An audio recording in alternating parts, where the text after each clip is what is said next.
Грандиозное завершение финала Гран-при по фигурному катанию на первом. Это соревнование мужчин. Каждый претендент на победу намерен исполнить минимум 4 различных четверных прыжка. Владислав Дикиджи пока третий в этой гонке, хотя был невероятно хорош в космической короткой программе. Николай Угожаев в привычном дерзком рок-образе шикарно исполнил короткую с самой высокой оценкой дня за элементы. Сиял на радость болельщикам на второй позиции. Но абсолютный герой турнира, участник недавних Олимпийских игр, чемпион России, элегантный, стильный, лидер Петр Гуменник. Зал рукоплескал стоя, и сегодня ждут с нетерпением его Онегина и Пятикватку. Петр Первый лидирует с преимуществом в 4 с лишним балла и невероятно настроен на дальнейшую борьбу. И все это великолепие прямо сейчас на ваших экранах.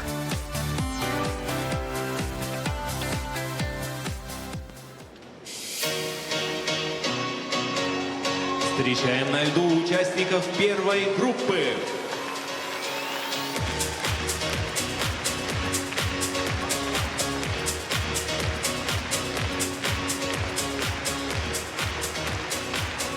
Александр Мельников, Москва. Артур Даниэлян, Санкт-Петербург. Матвей Ветлугин, Санкт-Петербург. Андрей Мазалев, Москва. Макар Игнатов, Московская область. Глеб Лутфуллин, Санкт-Петербург. Разрешена 6-минутная разминка.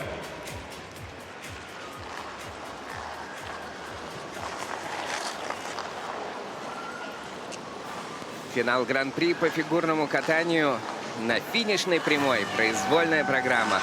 У мужчин первая группа участников уже на льду Челябинского дворца спорта, где обычно сражаются хоккейные команды. И здесь кипят страсти. Но сегодня здесь не только спорт, не только состязание, но и элегантность, творчество, стиль, музыка не перестает звучать. И, конечно же, вдумчивое не только катание, но и смотрение фигурного катания как от зрителей переполненной арены, так и от комментаторов Первого канала.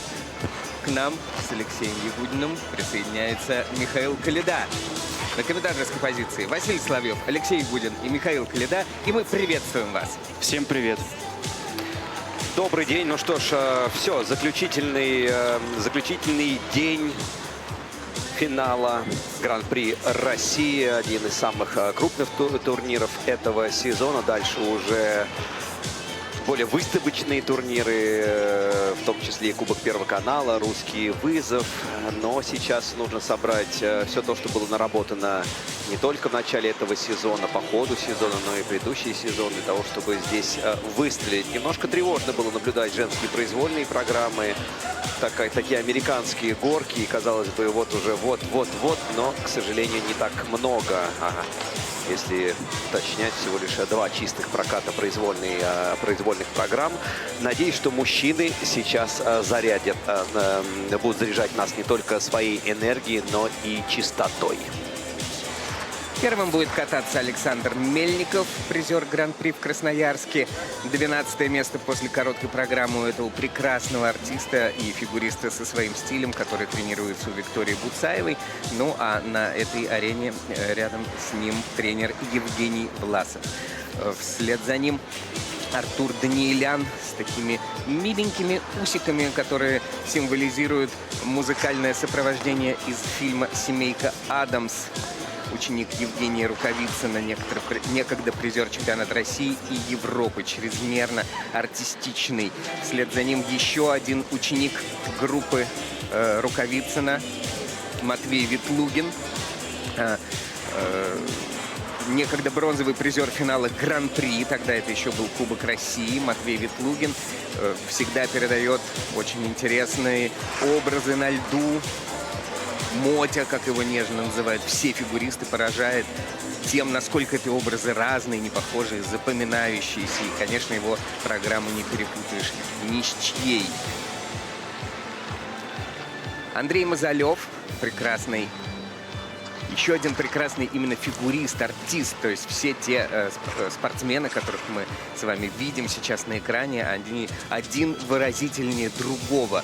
Зачастую, учитывая то, что это первая группа участников, первая разминка, это сказывается, как вы видите, на результатах. Впрочем, как мы видели в женском катании, на результатах это сказывается не только это.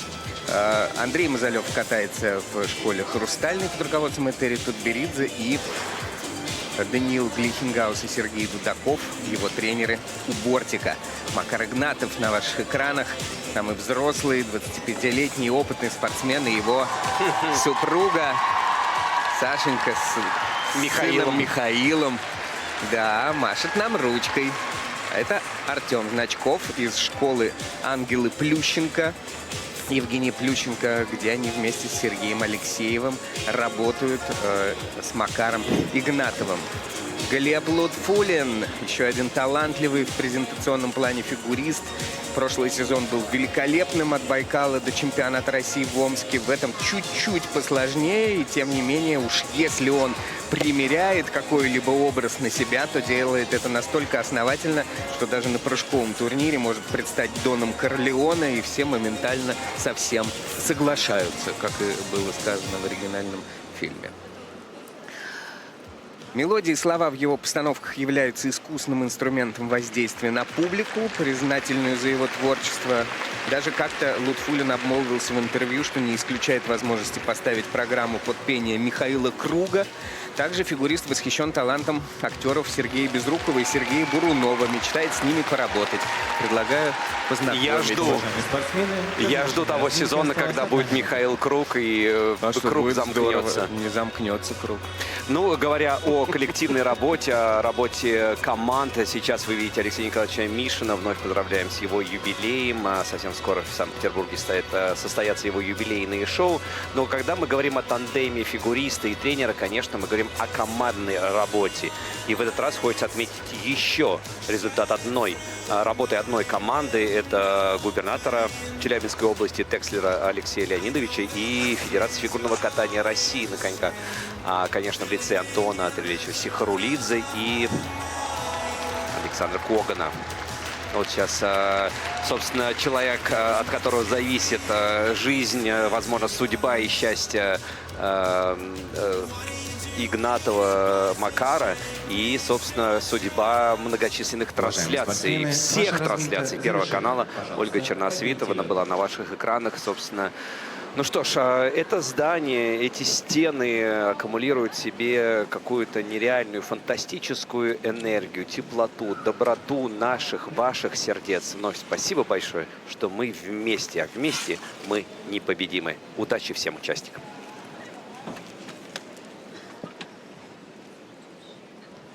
Для исполнения произвольной программы на лед приглашается Александр Под музыку из Мельников. телесериала Москва. «Медичи. Повелители Флоренции» катается Александр Мельников. Действие происходит в 15 веке. В качестве завязки сюжета сериала, конечно же, отравление. Ну а как еще могло быть в те времена?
Очень даже неплохо. Конечно, после женских произвольных программ всегда с опаской смотришь на тех, кто выходит следом.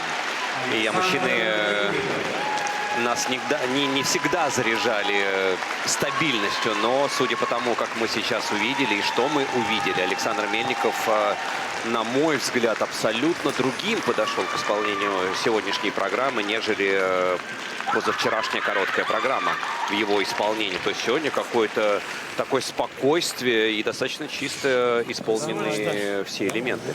Всего лишь что надо крутиться. Всего лишь надо крутиться. Я запомню эту фразу.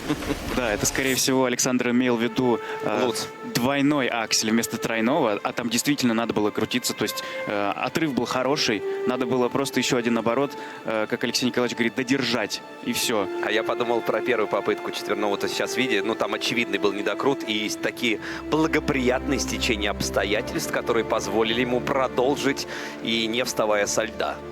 Такой недокрут практически приличный был. Приличный, но у него корпус был спереди, поэтому он как бы и вытащил, и поехал, и сделал все нормально. Дальше 4-2, тулуп сделал тоже как-то на морально-волевых. А затем после вращения, как раз который должен был быть тройной аксель, он сделал двойной. После вращения мы с Алексеем аж ахнули, когда он начал делать колесо. Руки так немножко проскользили по льду. Было опасно такой маневр. Во второй части Саша прекрасно сделал 4-3 каскад тулуп-тулуп. И как-то вот было видно, что это было не просто второе дыхание, это было третье. И зал как-то начал его поддерживать. И вот все как-то начало складываться. И Саша почувствовал эту челябинскую энергию. И сегодня катал очень даже достойно. Продолжается обсуждение того, что происходило в произвольной программе. Очень достойно. И это сердечко, которое отправляет Саша в нашу сторону. Наверное, все-таки нужно, наоборот, перенаправить все наши сердечки в поддержку этому замечательному тандему.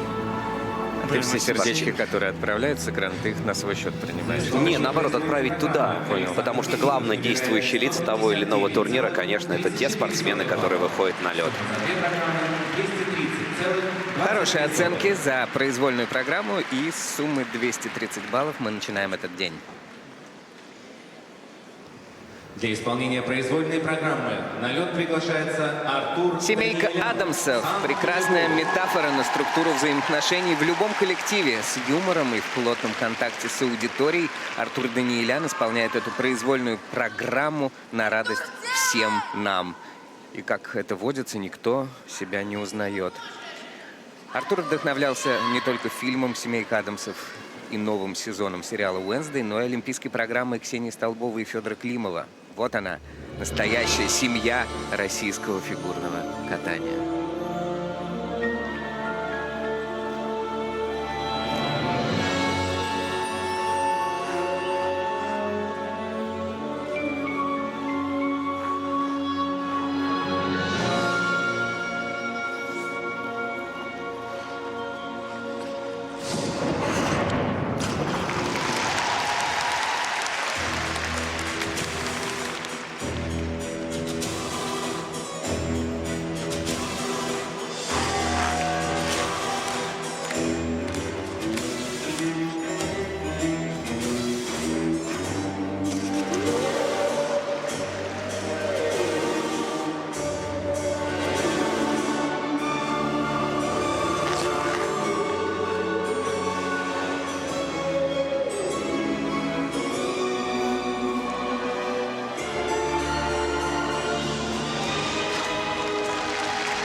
Ну что ж, местами можно, конечно, и стоя аплодировать, местами мы горевали.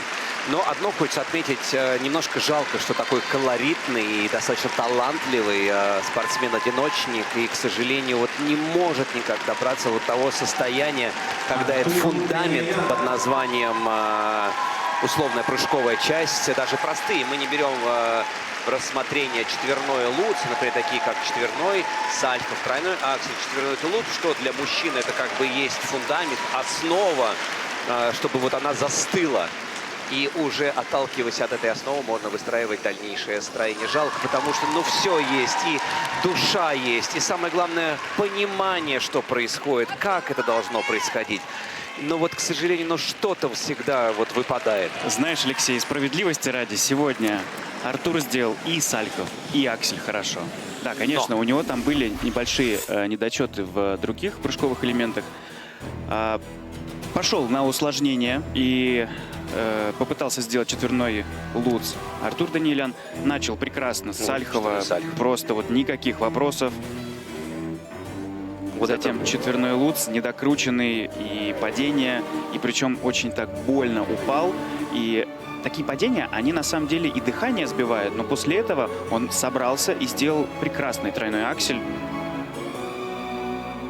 Тройной луц, тройной тулуп. А во второй части, мне показалось, Артур начал уставать, и вот эта острота ощущений, она начала как бы теряться. При этом же надо не выпадать из образа и делать сложные технические вещи. Но вот чуть-чуть сегодня не хватило. Ничего страшного. Мы прекрасно знаем, что Артур может катать чисто, и мы видели это на этапах Гран-при. Ну, здесь все очевидно, о чем подумал в данный момент Евгений Рукавицын. Я думаю, что здесь и переводить не нужно.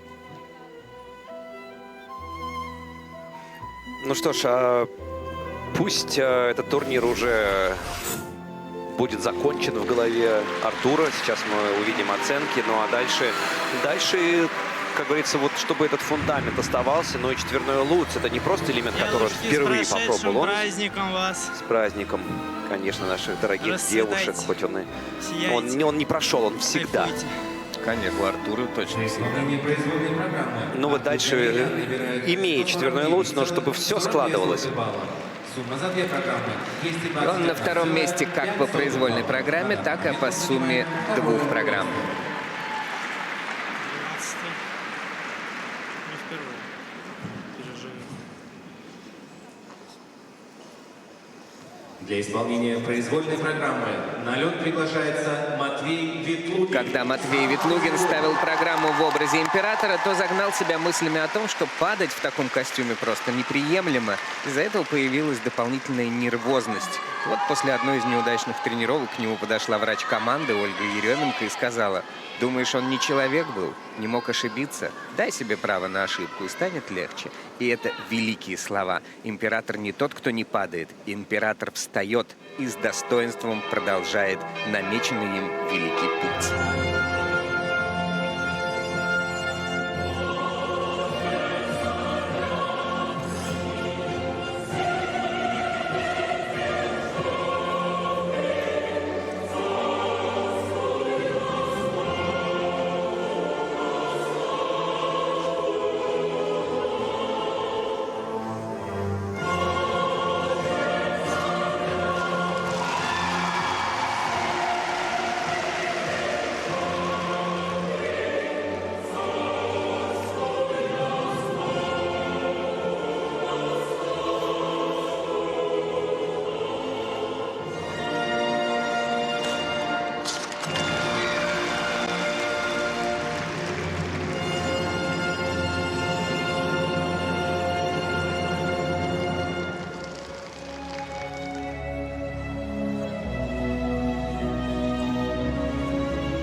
Несите меня во дворец.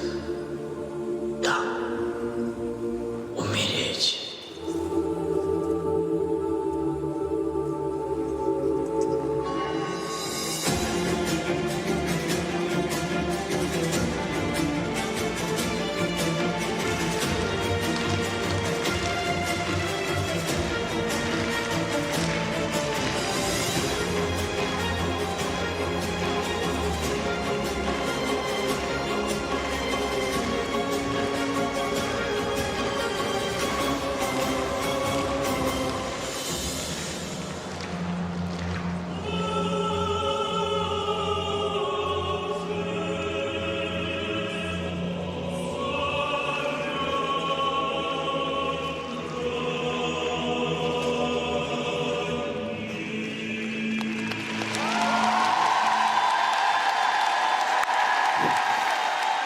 Спасибо Матвею, спасибо и Жене Рукавицыну, спасибо всем тем и врачам, которые сделали практически невозможное. И вы видите, как сейчас, какая боль и как хромает спортсмен.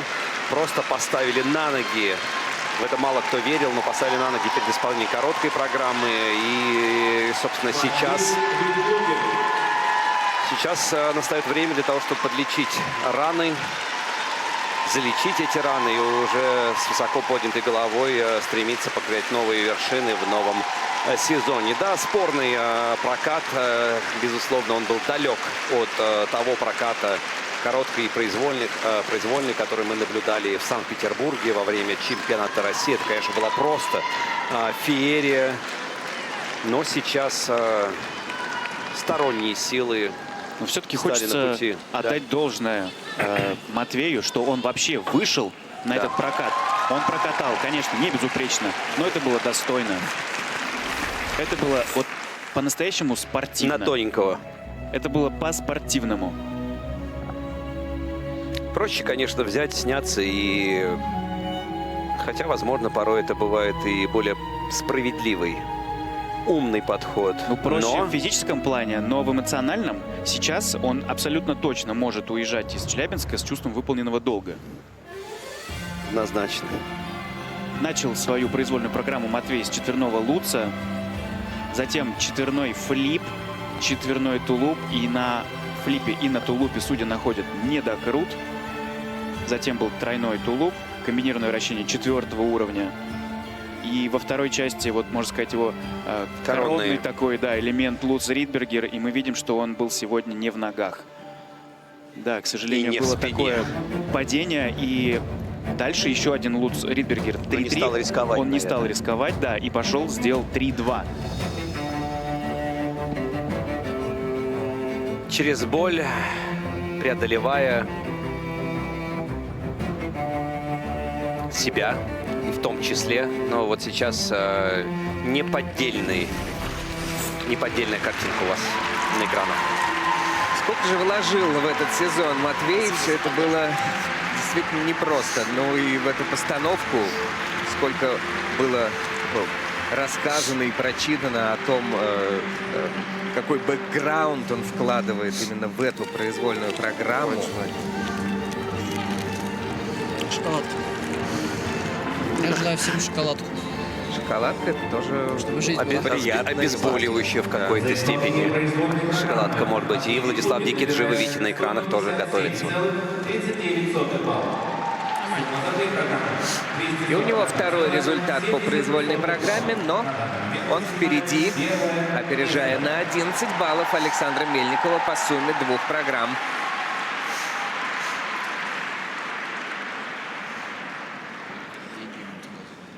Для исполнения произвольной программы на лед Секретный агент приглашается 007 в произвольной Москва. программе Андрея Мазалева.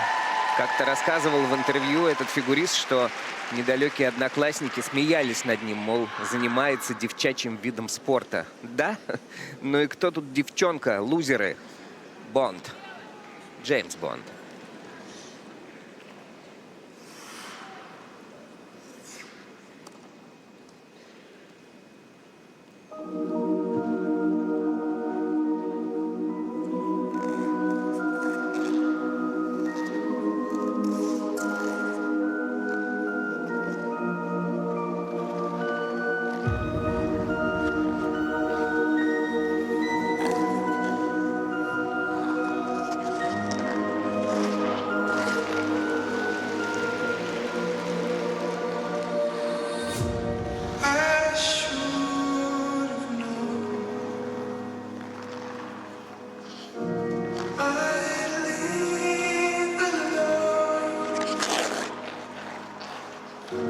Just goes to show that the blood you bleed is just the blood you owe.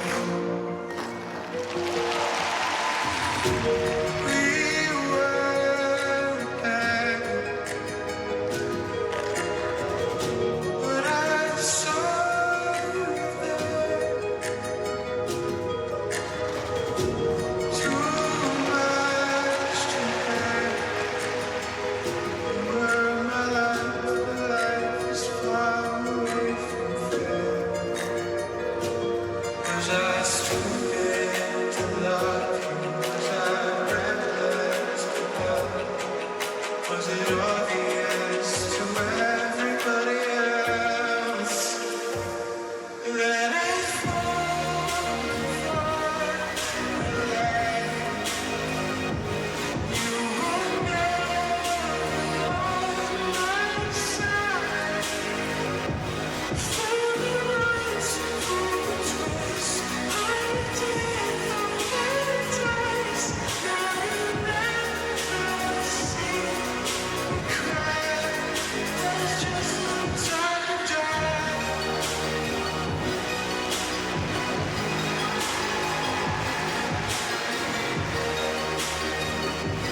Андрей Мазалев.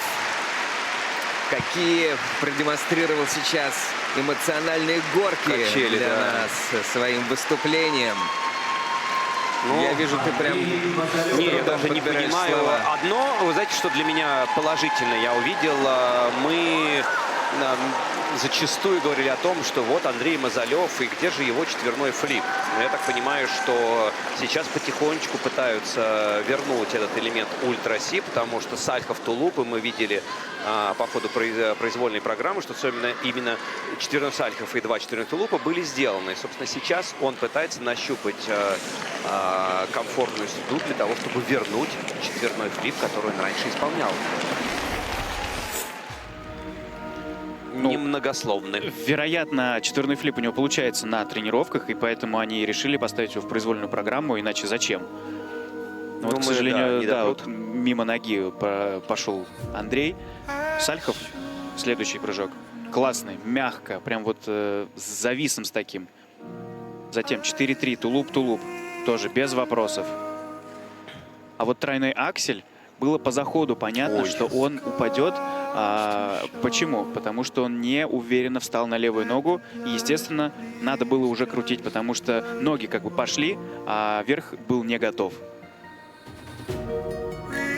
Ну, у Андрея не такие обычно очень высокие прыжки есть, такие более стелющиеся. И когда ты видишь, что совсем нет высоты, уже ты предвосхищаешь, что этот прыжок не случится. Это, возвращаясь к тройному максимуму, совсем не набрал высоту, потому что на ноге не стоял, да, на отталкивание. А вот этот флип, это просто такая неожиданность, мне кажется, вообще для всех. И мы видим, как одногруппница Андрея переживает.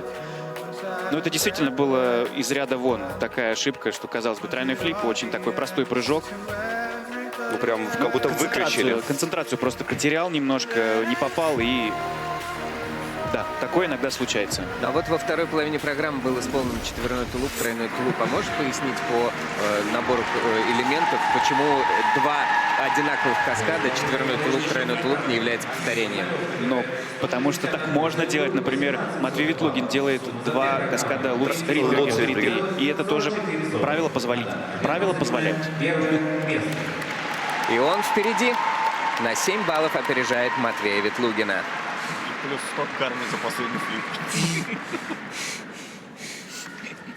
Для исполнения произвольной программы на лед приглашается Макар Игнатов, Московская область. Перекликаются 2 программы сегодня в произвольном катании. Анна Лишенко катает Харли Квинн из «Джокера». Ей отсюда из мужского одиночного катания вторит Макар Игнатов, как Джек Уайт, «Джокер». Интересный мог бы получиться дуэт. На льду обе программы великолепно соответствуют духу фильмов. Аж мурашки по коже от этих спортсменов в этой тематике. Артем Значков и Александр Трусова у бортика.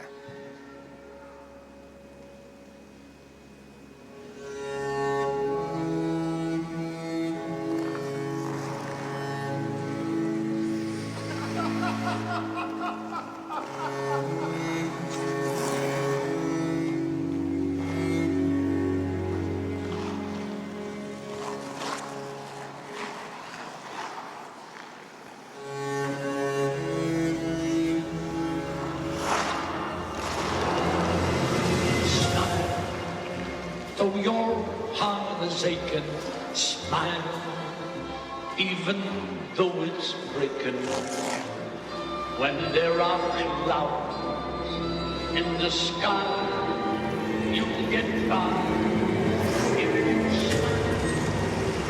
Through your fear and sorrow, smile, and maybe tomorrow you'll see the sun come shining for you.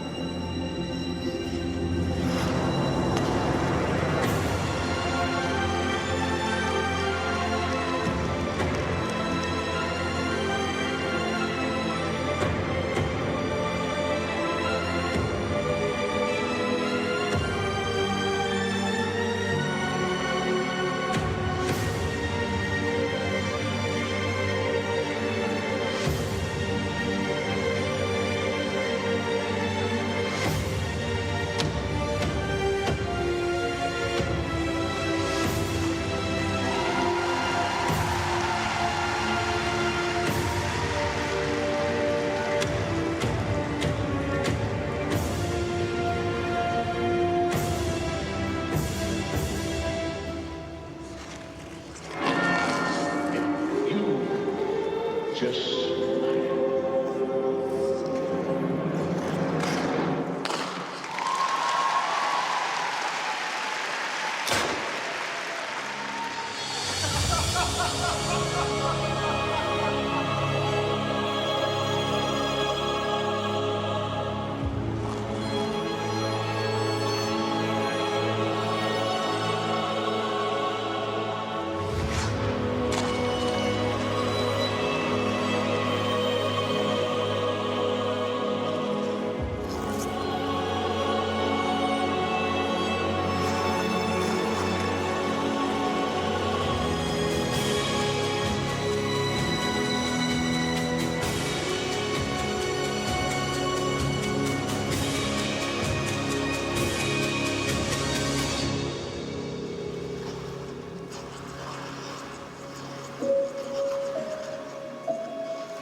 Да, наши мысли, конечно, и переживания, сочувствие сейчас вместе с Макаром.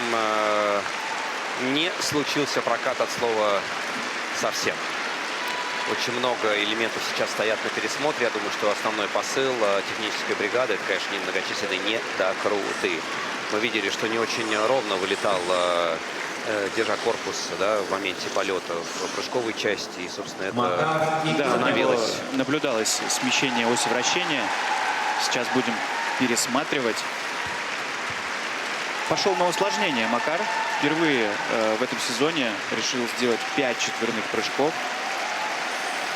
Вот, к сожалению, сегодня прокат не задался. Да, и, кстати, по поводу того, что пошел на усложнение, и как Андрей Мазалев тоже попробовал четверной флип. элемент, который у него был. Также и сейчас Макар попробовал тоже усложнить. И, на мой взгляд, и складывается такое впечатление, что как раз они используют этот турнир как площадку для того, чтобы усложнять, пробовать и, собственно, готовить почву к следующему сезону. Конечно, это очень такой грамотный тактический ход. То есть был предыдущий турнир на чемпионат России, где места риску не было. Ну а сейчас как раз то самое время, и как переживает, конечно, супруга Саша Трусова. И ой. Да, мы вот точно так же Вот сделали. это вот, если вы хотите представить Соловьева, Калиду и Ягудина, это вот наши лица. Затем четверной Ридбергер и судьи там находят тоже недокрут. Четверной Сальхов недокрут. Дальше после хорео дорожки 4-3 тулуп на тулупе тоже судьи находят недокрут. Да, вот сейчас как раз он на ваших экранах был. Ну, небольшой, но был. И затем все прыжки, четверной тулуп Оллер, тройной Сальхов. И Сальхов там тоже недокрученный. Аксель. Миш, все просто нет ни одного прыжкового элемента без недокрута. К сожалению. Ну, пусть это останется здесь. Пусть это останется в этом сезоне. А в следующем году мы увидим нового Макара с четверным флипом и с 5 четверными прыжками. Причем это пусть останется только в Челябинске, знаете, как в том фильме, что произошло в Лас-Вегасе, и останется то, что происходит в Челябинске, пусть остается здесь, а весь негатив смоет заливочная машина. Там зелененькая есть, в середине. Зелененькая есть, говорят. Но он всегда с юмором по окончанию любого Вторая половина, проката, конечно же, Макар. Всё зелёное. Опытный боец, его так просто, его дух не сломишь. Ну и потом все-таки приоритеты, наверное, смещаются немножко, как, Миш? Но с другой стороны, а что грустить-то? Ну, жизнь на этом турнире не заканчивается. Они точно так же приедут в Москву, будут работать дальше, и все. Поэтому классно, что позитивный настрой всегда с нами. А почему мы так не обильно обсуждаем сам прокат произвольной программы, именно вторую, даже не часть, а саму программу? Потому что, ну, как вы понимаете, здесь настолько тесная связь элементов, которые стоят в программе, с хореографией, с соединительными шагами, выражением даже порой лица, состоянием души. Вот это все, вот эта связь разваливается вся программа. Да, ее сегодня, к сожалению, не было. Макар Игнатов последний по произвольной программе и по сумме только на 0,4 впереди Артура Даниэляна. Для исполнения произвольной программы на лед приглашается Глеб Крестный Лутфуллин. отец Фрэнсиса Форда Копполы, музыка Нина Роты. Очень серьезное настроение. Каждый четверной — это выстрел в цель. Тренеры Алексей и Татьяна Мишины, Елизавета Туктамышева. На льду Глеб Лутфуллин.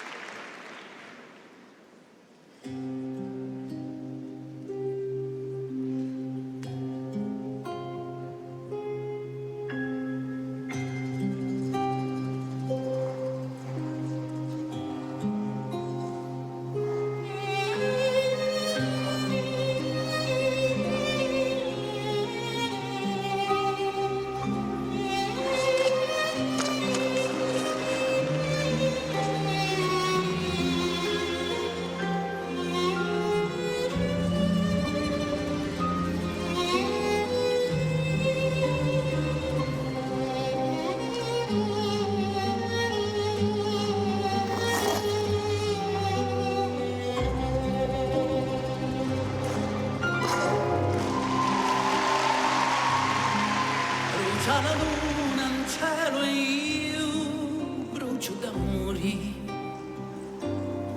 Fuoco che si consuma come un lume cori. L'anima chiancia addurata. Non si dà pace chi sta in una mala nottata.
passa, ma non aggiorna, non c'è mai soli, Sita non torna.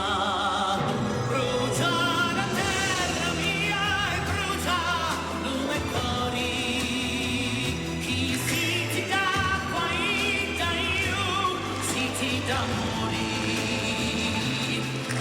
Una canto la mie canzoni, se non c'è nudo casa faccia barconi, se non c'è nudo casa faccia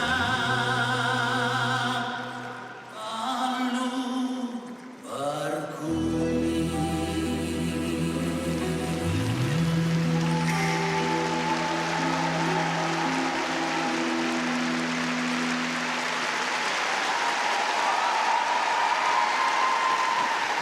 Ну, как хотелось верить, что после женских произвольных мужики сотворят чудо. Возможно, оно еще произойдет, но на данный момент правда.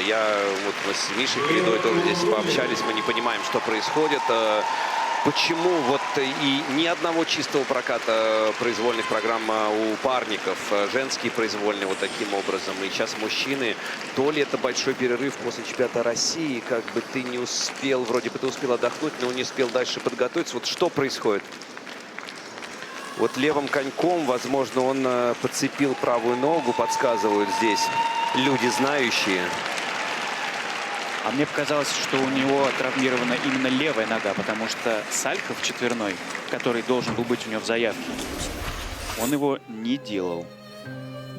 Вернее, он попытался его сделать в его произвольной программе, но вот начал с падения с четверного тулупа Глеб. И потом взял такую очень длинную паузу. Вот. Да, нет, все нормально. Не цеплял ничего. Я думаю, что здесь какая-то, возможно, может, рецидив старой травмы. Потому что если ты, Миш, ты говоришь про четверной Сальхов, то было и четверной Сальхов, потом еще один четверной Сальхов, и потом двойной Сальхов. Прям 3 Сальхова, нет? Он хотел сделать 2 Сальхова четверных. Да. Но вот, к сожалению, у него не получилось сегодня. И тройной аксель был, и первый, и второй такой, как бы, ну, он выжимал, Рабочий. Он насилие его делал.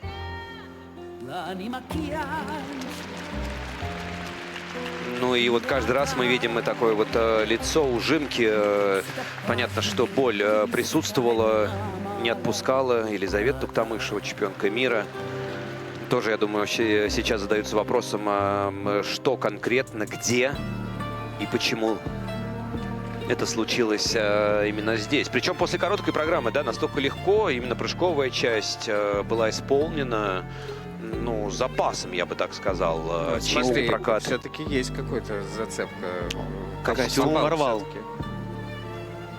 Вот первый прыжок. А, вот сейчас, вот. Но это Пяткой зацепил. Но это да, это зацепил зацепил штанину, костюм. получается, да, уже на выходе. Да, после короткой программы у Глеба было 91-21. и Хороший результат. Очень даже хороший, конкурентоспособный. Вот но еще. вот, к сожалению, Ну, сегодня... мог, конечно, попасть по ноге. Так, ну, если он морщился, ну, что, просто... Конечно. Ну, с первого вида, конечно. с первого взгляда так как будто царапнул, но, возможно, и прям, я не знаю, будем узнавать. Да вообще такие эти ваши вещи, конечно, опасные, фигурно-катательные. Так вот, Да, вообще фигурное катание опасно. И жуть. Лучи поддержки Глебу Лутфулину и Алексею Николаевичу. Конечно, Сложный день. Да, денек выдался непростой. И он на последнем месте по произвольной программе и последний по сумме 2. Мы переходим ко второй группе и молимся, чтобы все было хорошо.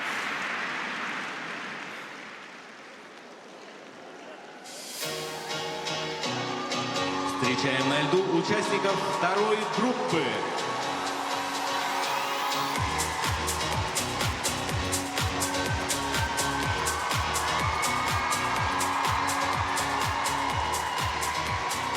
Григорий Федоров, Москва. Марк Кондратюк, Москва.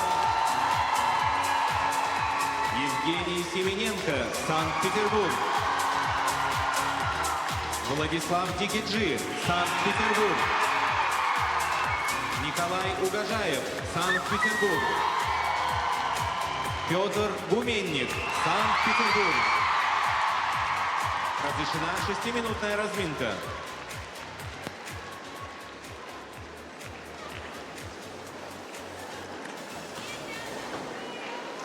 Это финал Гран-при России по фигурному катанию, который проходит в Челябинске.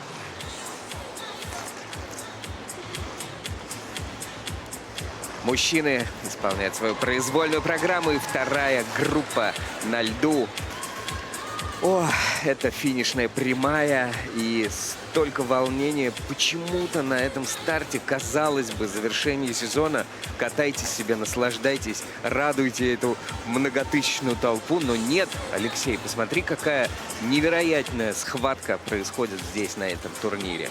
Ну, с одной стороны, может показаться, что действительно окончание сезона, и с твоих слов как бы можно уже немножко подрасслабиться. Чемпионат России позади, оформление сборной команды тоже позади. Хотя, как мы понимаем, тактику Федерации фигурного катания на коньках нашей страны, что в дальнейшем при формировании сборной учитываются абсолютно все результаты абсолютно всех турниров. И поэтому так легкомысленно и пролетая этот турнир ну, невозможно просуществовать. Поэтому все равно присутствует у каждого из спортсменов нерв, но очевидно, что каждый из них, конечно, концентрировался и готовился к чемпионату России. А кто уже, как говорится, пережил этот момент, успел отдохнуть, накопить энергию и вновь войти в форму, мы увидим с вами буквально через несколько мгновений, когда завершится разминка. Ну или наоборот, готовился не к чемпионату России, а кое к чему еще, но об этом чуть позже. Открывает эту разминку два ученика школы Светланы Соколовской, Григорий Федоров и Марк Кондратюк. Еще два великолепных фигуриста, великолепных артиста. У Григория Федорова в этом году два призовых турнира. У Марка Кондратюка, кроме двух побед на этапе Гран-при, еще третье место чемпионат России, где он взлетел с 10-го места, с 10-го после короткой программы. Абсолютно неутомимый спортсмен. После него будет кататься еще один ученик группы Алексея Николаевича Мишина, Татьяны Мишиной, Евгений Семененко, который накануне ощутимо не досчитался технических баллов. Несмотря на два чистых четверных и великолепную по оценкам, да и по стилю лучшую дорожку шагов дня, Евгений на 4-м месте отстает от лидера на 5 баллов, потому что только одно вращение у него получило от технической бригады, 4-й уровень. А здесь каждый балл, конечно же, на вес золота. Вслед за ним катается Владислав Дикиджи, 3-е место перед произвольной. В короткой все он исполнил на отлично, но вот чуть-чуть был более скромный прыжковый контент, чем по сезону. Поменял флип на сальхов, чтобы убрать нервозность. Но в остальном, конечно, это был великолепный прокат. На второй позиции Николай Угожаев. Дождались мы воскрешения Николая Угожаева, каким привыкли его видеть. Задорным, светлым, чрезвычайно техничным. И самая высокая оценка за технику в короткой именно у Николая. Даже не на несколько сотых, а почти на балл. И никаких кьюшек, никаких галочек, только плюсы, включая 3 балла за флип. Ну и, конечно же, его тренер Дмитрий Хромин был на ваших экранах. Спортсмен, который занимался парным катанием, затем тренировал в Новосибирске, а потом вернулся в Питер свой родной и тренирует в школе, в клубе Тамары Москвиной, где также работает Вероника Дайнека. И вот эти два спортсмена именно из клуба Тамары Москвиной, выдающейся парницы и потрясающего тренера парного, сейчас выступают здесь в топе финала Гран-при. Так вот, по поводу пика спортивного, в том числе у Петра Гуменника, он был все-таки в другом месте. Был ли пик у Гуменника именно на Олимпийских играх? Как ты вот ощущал, и как он ощущает себя здесь, сейчас, после этих соревнований? Вот здесь, вот я точно могу сказать, но на 99%, уверен я, да, на 100 не могу быть никогда. А здесь он чувствует себя абсолютно раскованно, абсолютно легко. Сказать, когда выходил спортсмен на пик, сложно, потому что достаточно крутым получается сезон у Петра, и не было нигде определенных таких глобальных срывов. То есть плюс-минус он всегда выступал стабильно. Но поверьте мне, дорогие друзья, после Олимпиады любой другой турнир кажется просто не развлечением, конечно, а просто таким умеренным отдыхом. Что исполняют, Миша, на Исполняют разминке все. сейчас? Четверной Ридбергер, четверной Сальхов, четверной тулуп, четверной флип и четверной Луц. Не хватает только лишь акселя. Все четверные я на разминке увидел. У всех, в принципе, они получаются. Ребята настроены, ребята заряжены. И сейчас экономят силы для того, чтобы выйти на старт и там показать все, на что способны. Ну, как всегда, Миша подчеркивает все положительные стороны, а я вижу, что здесь уже и Марко Дратюк немножко был в шоке от одной не очень уверенной попытки, и были срывы, но держим кулачки. Удачи!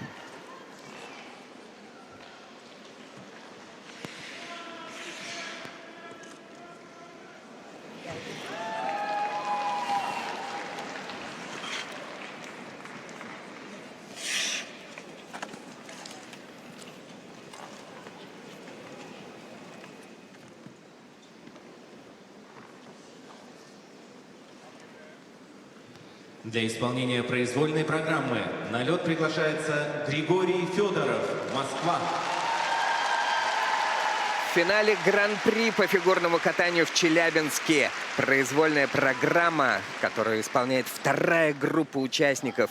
И этот кинематографический криминальный вечер в исполнении Григория Федорова сейчас на ваших экранах. Он катается под Квентина Тарантино, и его ритмы и словечки, узнаваемые в любой точке мира. Винсент Вега и его дырки в спине.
Супер, Да, супер. вот окончание соревновательного сезона этой произвольной программы.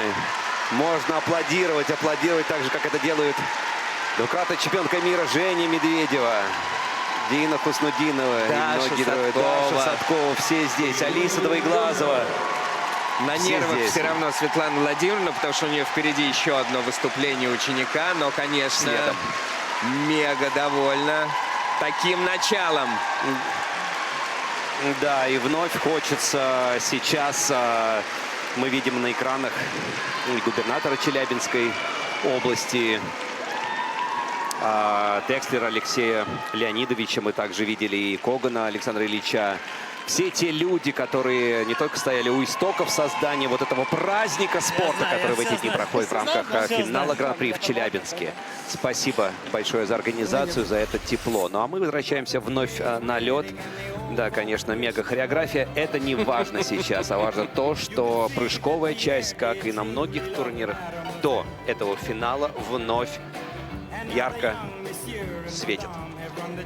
Начал свою произвольную программу Гриша с четверного флипа. Первого, кстати, флипа на сегодняшний день. Затем четверной луц, четверной тулуп. Как раз сейчас он на ваших экранах. Затем тройной аксель, он так поборолся за него, потому что мы видели и в короткой программе, что он у него не очень уверенный, но, тем не менее, сделанный на характере, что называется.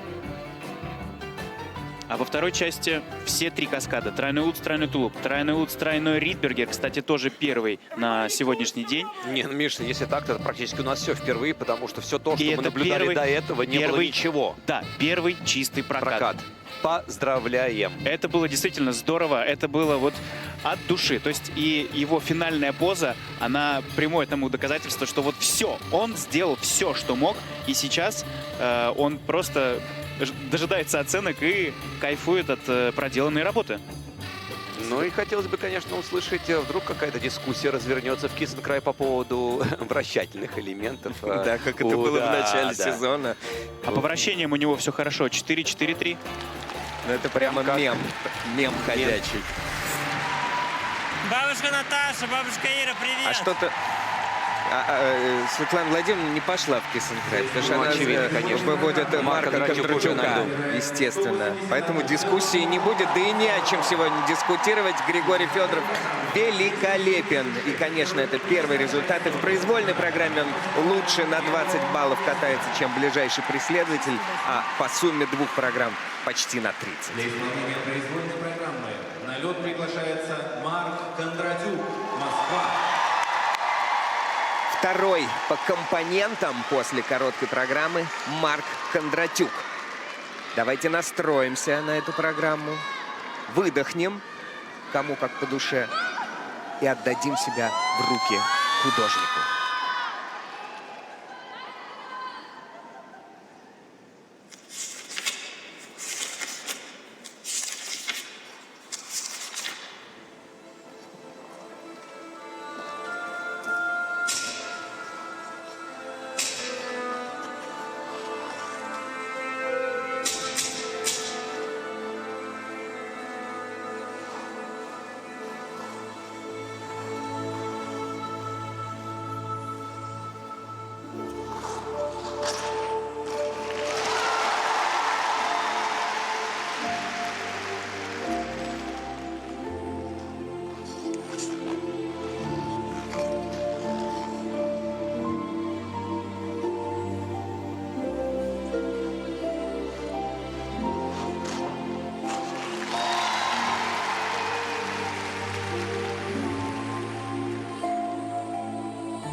Позвольте, я все же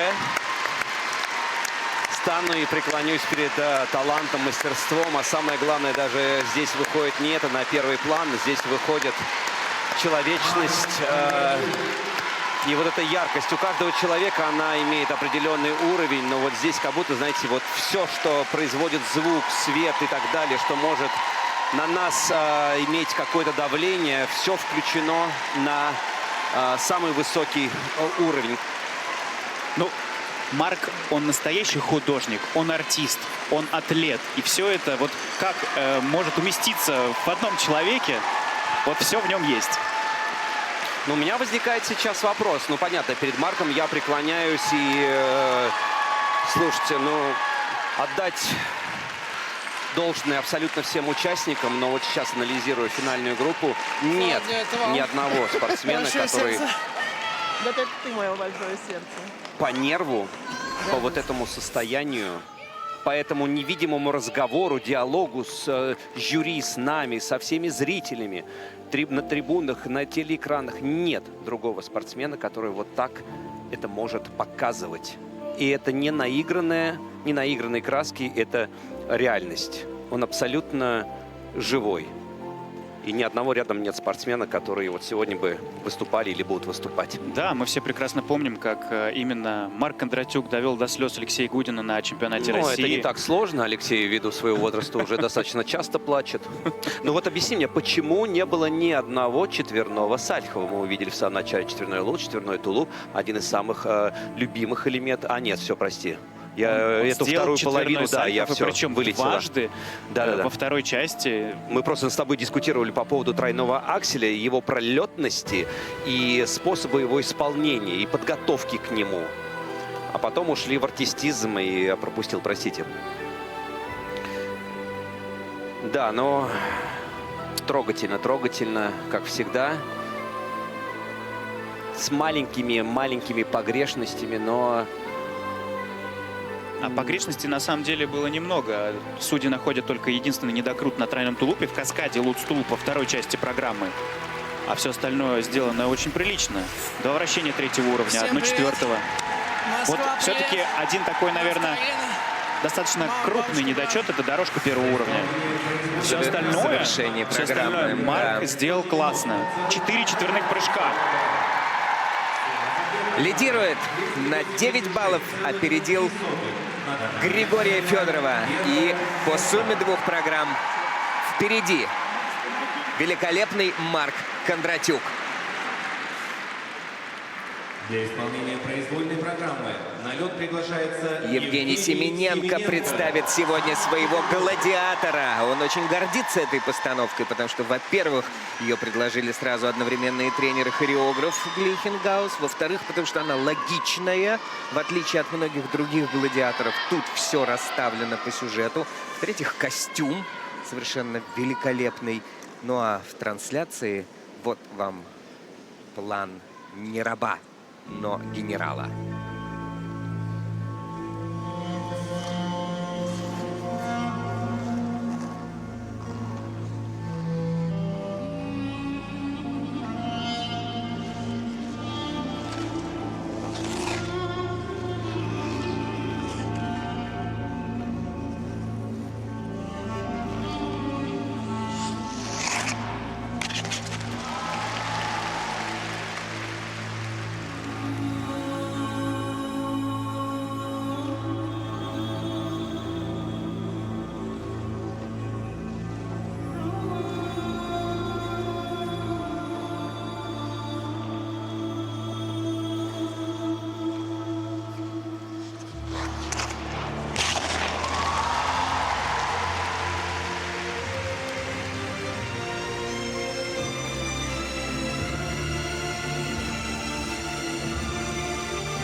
восторженная реакция, восторженная от публики. Пожалуйста, операторы, покажите, что сейчас происходит. Это какой-то Снегопад игрушек. снегопад. Я хотел сказать камнепад игрушек, но подумал, камнепад, какой же это камнепад.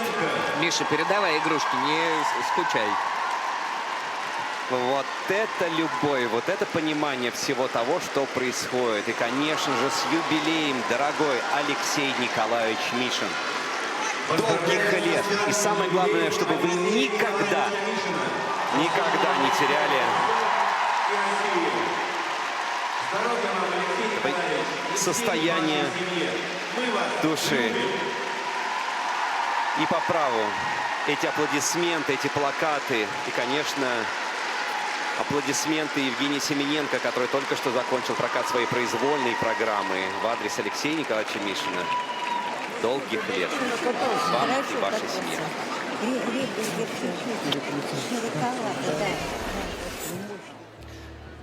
Платежная система «Мир» традиционно поддерживает развитие российского спорта и является постоянным партнером Федерации фигурного катания на коньках России.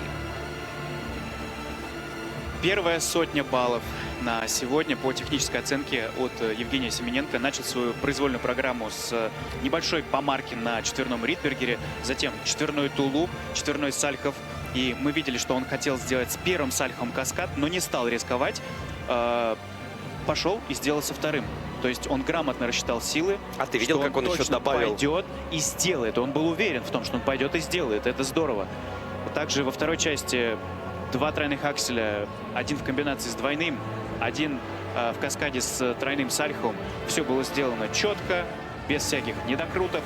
У судей не возникает никаких пересмотров. И сейчас мы видим на наших экранах, что он получает только лишь одно вращение третьего уровня. Все остальное четко, классно, здорово. Вот это настоящий подарок профессору. Да, Евгений, конечно, спровоцировал такое прибытие количества игрушек на арену, что девчонки просто разрываются сейчас, носятся по арене. А еще тем самым спровоцировал достаточно сложное ожидание своего выхода чемпиона России Владислава Дикиджи.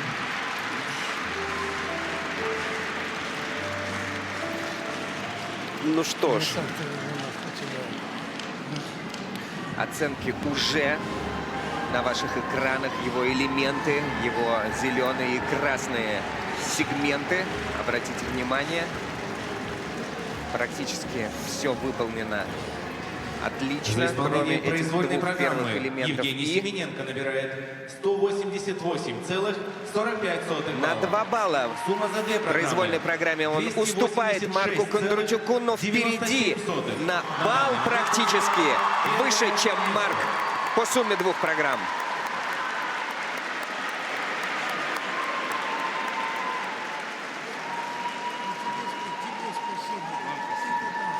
Для исполнения произвольной программы на лед приглашается Владислав Дикиджи, Санкт-Петербург. Очень драйвовая произвольная программа у Владислава Дикиджи, 3-го после короткой. Необычная музыкальная концепция. Постановка Натальи Бестемьяновой и Игоря Бобрина работали с Татауровым в 6 рук. Прямо как пианисты Бельсуоно, исполняющие этот трек.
Ну, я думаю, что сейчас для людей, которые не смотрели тот или иной прокат, сразу по первой реакции спортсмена или тренера, вот сейчас на ваших экранах Олег Татауров, в прошлом также ученик Алексея Николаевича Мишина, как и я, как и многие другие, сразу становится понятным, каким был этот прокат. Он, кстати, не был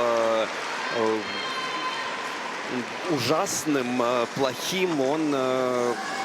Ну, просто мы настолько привыкли, что Владислав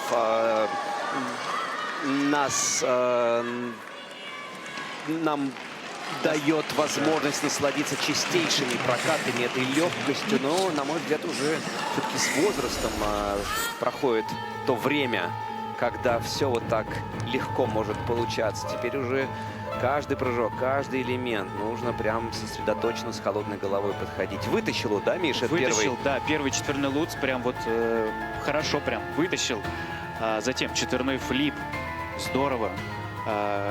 Они отказались от него в короткой программе, но здесь он решил на него пойти и сделал. Четверной сальхов, тройной тулуп, замечательно. Тройной аксель, все четко. Во второй части программы мне показалось, немножко не хватило сил Владу. И все-таки он сейчас переживает достаточно сложный период взросления именно как спортсмена, потому что когда ты начинаешь кататься осознанно... Вот, и про что я завуалированно сказал. Ты начинаешь думать, и именно вот эти мысли, они тебя порой сбивают. Сейчас есть одна в народе фраза, пускай она останется только со мной, но когда, ну, проще, знаешь, жить, когда ты ничего не знаешь, ни о чем не думаешь. Но Влад думающий человек, и поэтому, конечно, вот эти порой мысли во время периода взросления, становления, они порой мешают.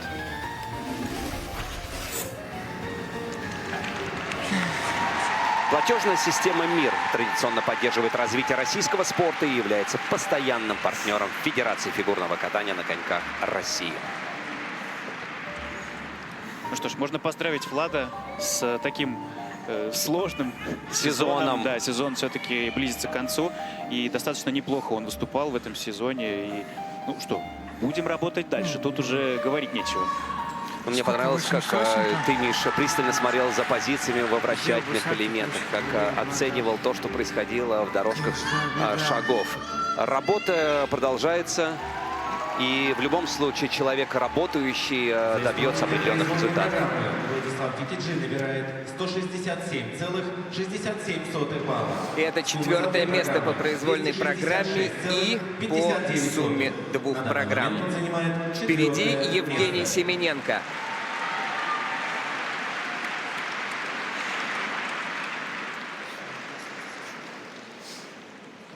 Для исполнения произвольной программы на лед приглашается Николай Угожаев. Необычно складывается первый взрослый сезон Николая Угожаева. Удивлял регулярно и в хорошем ключе, и в печальном. Но сейчас он в удивительном настрое, как будто стряхнул некое оцепенение и излишнюю взрослую ответственность, придавившую его на чемпионате. «Звук света» — его симфоническая произвольная программа.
только можем поаплодировать Коле Угожаеву.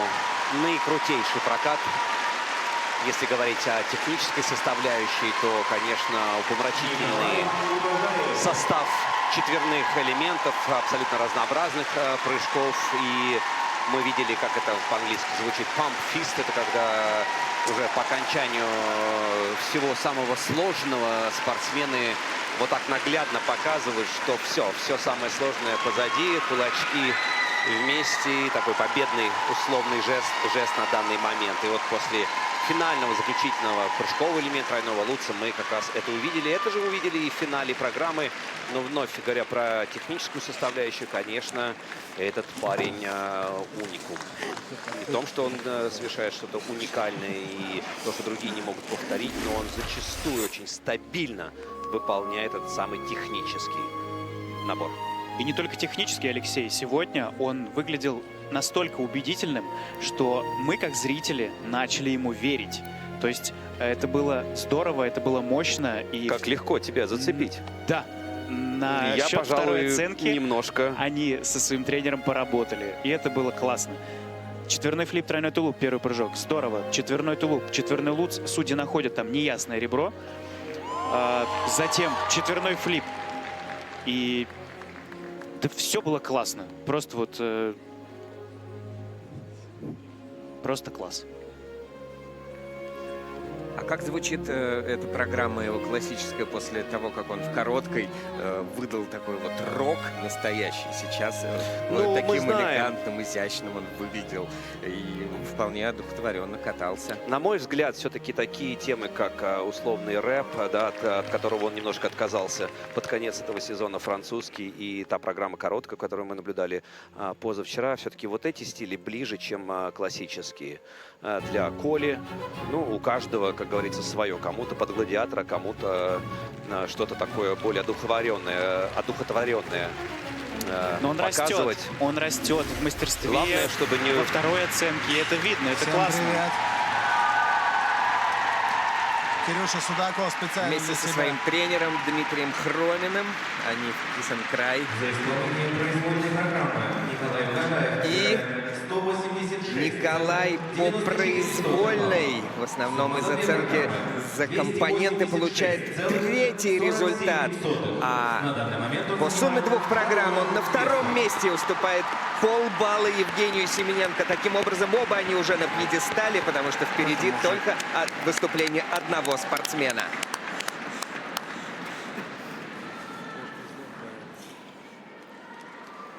Для исполнения произвольной программы на лед приглашается Петр Гуменник, Санкт-Петербург. На льду абсолютный герой турнира. Участник недавних Олимпийских игр, чемпион России, элегантный, стильный лидер Петр Гуменник. Зал рукоплескал стоя, и сегодня ждут с нетерпением его Онегина. Петр I лидирует с преимуществом в 4 с лишним балла. Но всегда работает по максимуму.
Круто.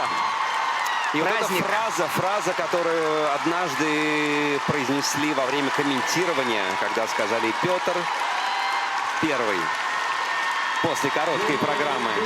И весь зал стоит.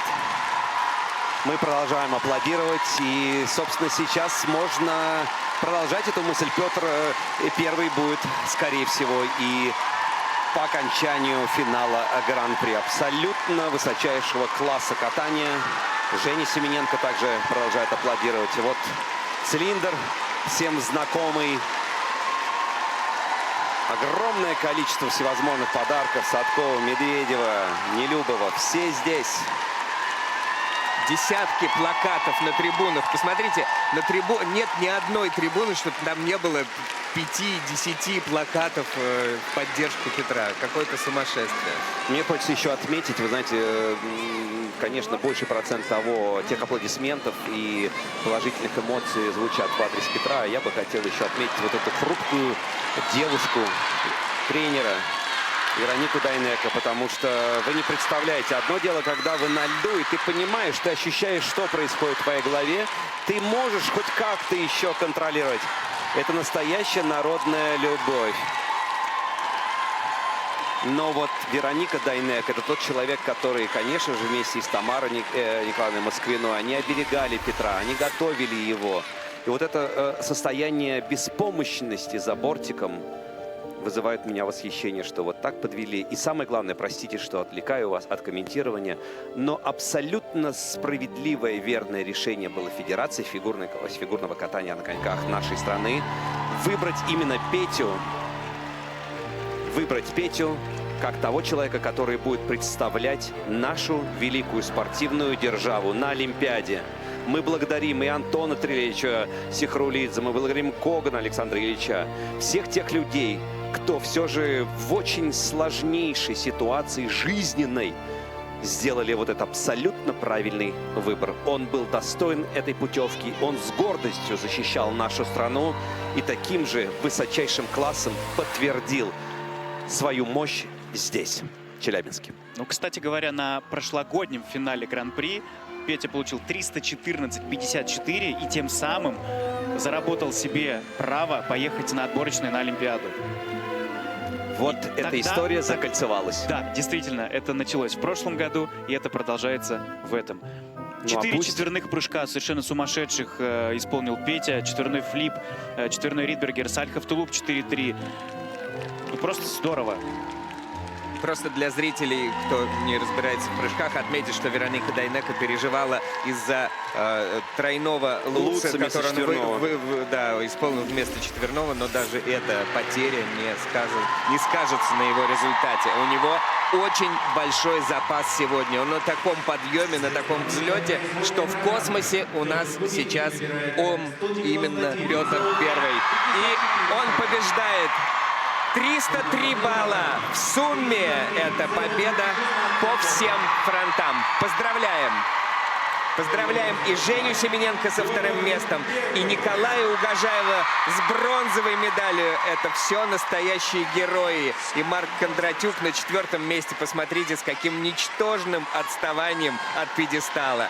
Это все были выдающиеся прокаты, которые довели нас до мурашек, до экстаза. Мы обожаем этих людей, мы ценим их, мы уважаем их. Это настоящие герои. Браво! Ну, крутая, сильнейшая развилка здесь в рамках финала Гран-при в Челябинске. Мужики, конечно же, порадовали нас техническим оснащением. Хочется на фоне вот этих кваддистов, или как, Миша, говорят в народе, выразить благодарность и подчеркнуть творчество Марка Кондратюка, который каждый раз, несмотря на ту тему той или иной программы, все-таки не только стучится в наши души и сердца, но и полностью наполняет все пространство, где он находится. Алексей, Михаил, спасибо вам большое от всех зрителей и от меня лично. И вы настолько потрясающие мастера не только фигурного катания, но и слова, что провести с вами эти соревнования — это огромное удовольствие от всего Первого канала. Спасибо. Класс. Спасибо. Интервью. Невероятный уровень, невероятную сложность показали нам наши мужчины и в произвольной программе, так же, как и в короткой. Лидером остался Петр Гуменник. Кто бы мог подумать, что у тебя будет такой фееричный сезон. Ты не только всех соперников превзошел, мне кажется, даже где-то и себя превзошел. Ты дал тысячи интервью, я уже не знаю, что тебе еще, что у тебя спрашивать. Мне кажется, ты всю свою жизнь рассказал, никаких серых пятен не осталось. Может, просто поделишься эмоциями от очередной победы? Да, хочу сказать большое спасибо всем, кто был рядом в этом сезоне. В первую очередь родителям, что они меня поддерживали, когда вне тренировочного процесса. Это все-таки основное время. На тренировке ты больше нескольких часов не проведешь. Вот. И остальное время меня родители очень сильно поддерживали. Спасибо, конечно, и тренерам, которые мне технику поставили так хорошо, что я могу спокойно, уверенно, удобно прыгать, не так сильно напрягаясь. Вот. И болельщикам. Всегда приятно для таких болельщиков выступить, даже когда сил уже не хватает, эмоционально выдыхаешься, но видишь этот зал, который ревет, кричит слова поддержки, тепло встречает, сразу заряжаешься энергией, чтобы откатать произвольную, короткую, любую программу. У меня к тебе чисто технический вопрос. Вторым элементом ты должен был вкручиваться в четверной, но в воздухе ты каким-то образом почувствовал, что четверной, возможно, не получится, и решил раскрыться на тройном. Как ты это сделал? Это что за чудеса координации? Честно говоря, вот как раз говорил про психологическую усталость. Перед выходом на лед был какой-то туман в голове, не хватало концентрации. Вот, первый прыжок сделал, на второй я непонятно как зашел, что-то в воздухе непонятно что почувствовал, раскрылся в тройной.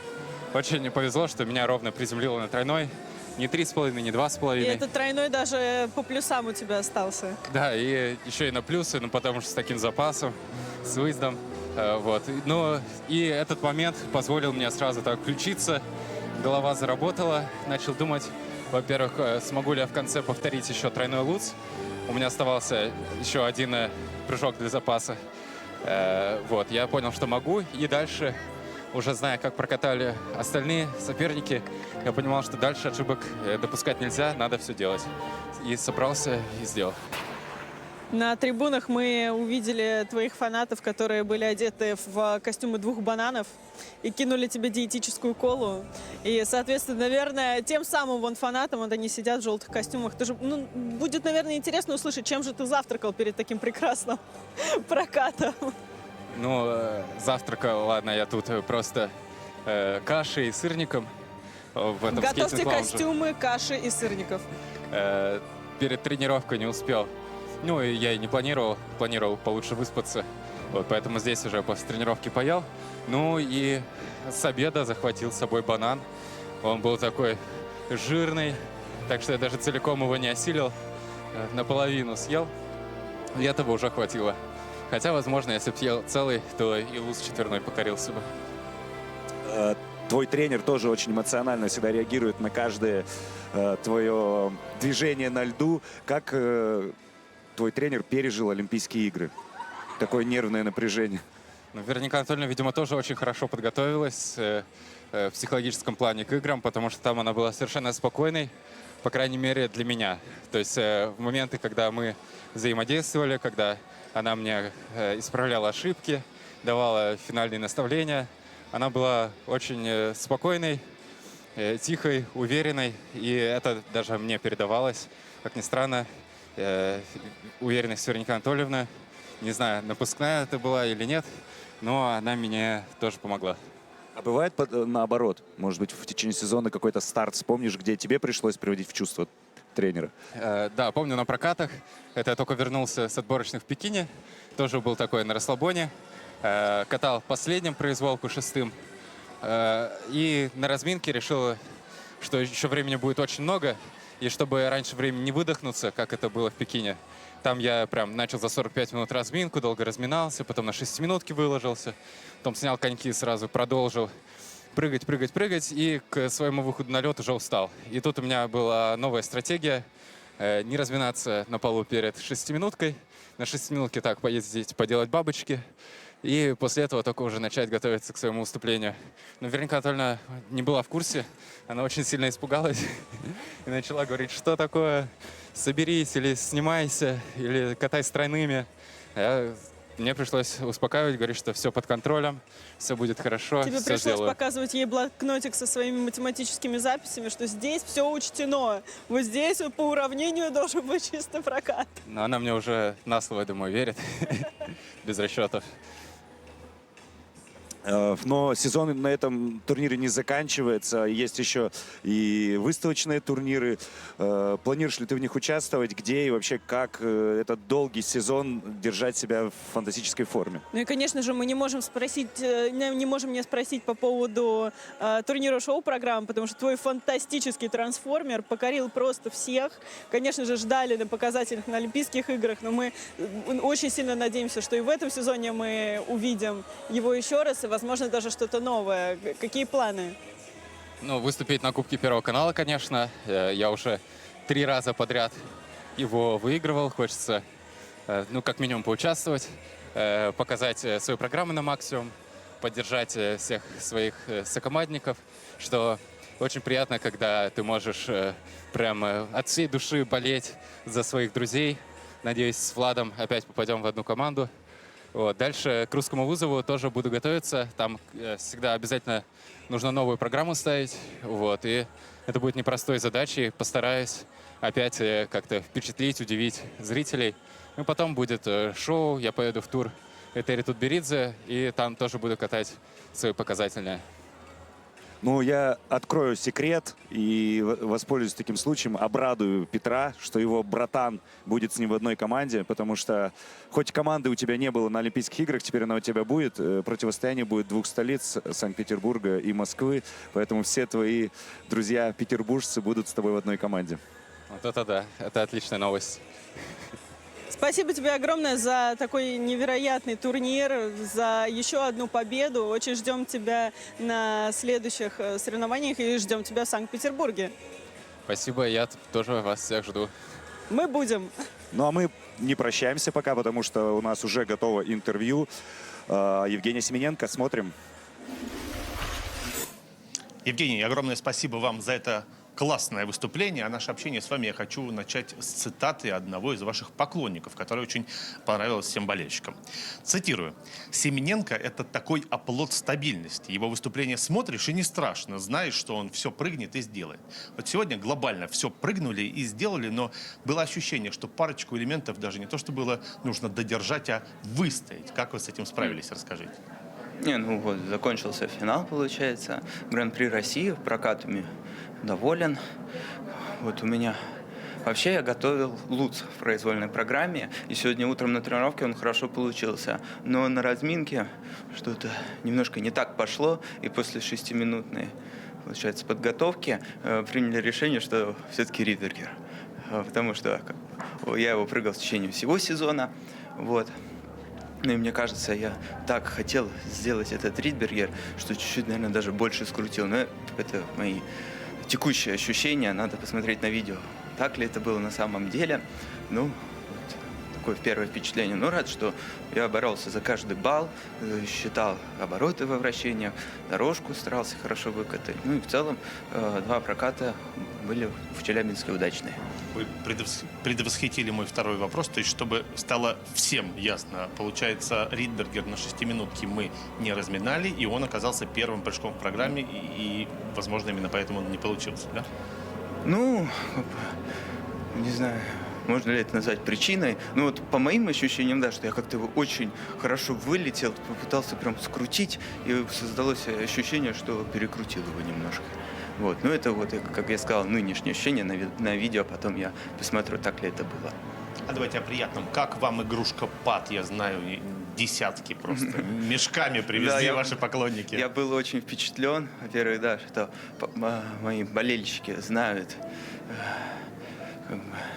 каких животных я люблю. Преимущественно это тюлени. И какая была моя радость, когда уже сделал финальную позу и уже лежал на льду и видел, как на меня летит такое большое обилие этих чудесных зверей. По сути-то сезон серьезный завершен. Каким вы его для себя видите, какой итог можно подвести? Честно говоря, есть ощущение, что Евгений Семененко способен еще лучше.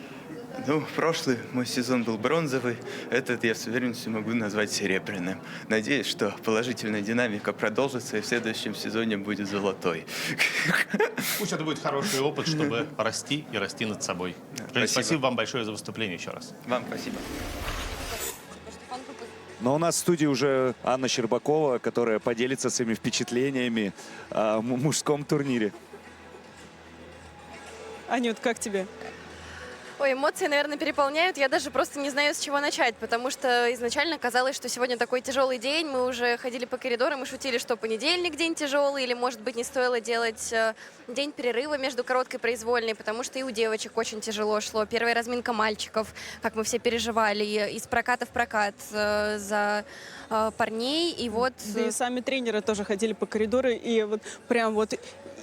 ходили и искали глазами, в кого бы упереться, и они вот ходят такие: ой, не знаю, что будет, не знаю, что сейчас будет. Видимо, и тренировки такие шаткие у всех были. Да, вот как-то сложилась тут такая атмосфера, что вот сегодня какой-то такой очень странный день, какие-то необъяснимые ошибки, очень такие то обидные падения, то очень больные падения, которые там даже вот переживаешь, отворачиваешься. И как-то последняя разминка настолько перевернула все с ног на голову, и вообще все вот эти стереотипы и вброшенные какие-то оправдания опровергла, потому что ребята, ну вот мне кажется, что мы за это и любим фигурное катание, потому что, конечно, прекрасно смотреть на лидера, который из раза в раз стабильно, железно, надежно побеждает, но насколько же интереснее смотреть, когда идет вот такая борьба, когда один за другим выдают вот такие прокаты и нету права на ошибку. Каждая ошибка будет стоить тебе места. Мне кажется, вот это та интрига, которую мы все любим, мы все ждем, это двигатель прогресса, когда каждый следующий понимает, что ошибаться нельзя, и нужно выдавать максимум. Ну вот, это просто непередаваемые эмоции. Мне кажется, такого уровня конкуренции у парней давно не было, как будто бы вот только в этом сезоне вся последняя шестерка действительно борется не за то, кто меньше упадет, а за то, кто чище откатается. И даже если посмотреть Женю Семененко, который, ну, он всегда вытаскивает любые абсолютно прыжки, но сегодня именно по марке стоили ему победы, и тем не менее Петя сделал ошибку, но все остальное сделал чисто. Да, я даже когда смотрела, задумалась о том, что все-таки все еще наблюдается цикличность в нашем виде спорта, что, мне кажется, в течение этого олимпийского цикла мальчики все больше и больше внимания к себе приковывали, потому что вот конкуренция, она все нарастала, и все больше интереса вызывала. И вот сегодня мы увидели, что, мне кажется, мальчики прям забрали себе, потому что, ну, если не сказать, что это на данный момент самый интересный вид фигурного катания у нас в России, это соврать. Потому что сегодня какой накал страстей был, это, конечно, невероятно. И я думаю, что да, дело именно в конкуренции, потому что именно она заставляет каждого выдавать что-то вот уже откуда-то из запасов, там 200% возможностей. И даже тот же Петя, безусловно, мы все его уже выделяем на фоне остальных, но ему никто просто так ничего не даст. Он каждый раз выходит и доказывает. И на самом деле им тоже восхищаюсь, потому что держать такую форму весь сезон, на каждом старте идти на 5 четверных прыжков, это, конечно, заслуживает уважения. Ну, все хорошо, что хорошо кончается, да, Максим? Да, и здорово, что мы стали свидетелями такого сезона у наших мужчин, и это уже не первый сезон. Время подводить итоги, говорить спасибо. Спасибо нашим спортсменам, спасибо Ане Щербаковой, которая украшала нашу студию каждый день с Женей. И спасибо Челябинску за организацию этого невероятного турнира. Впереди церемония награждения. Ну а мы с вами прощаемся. До новых встреч.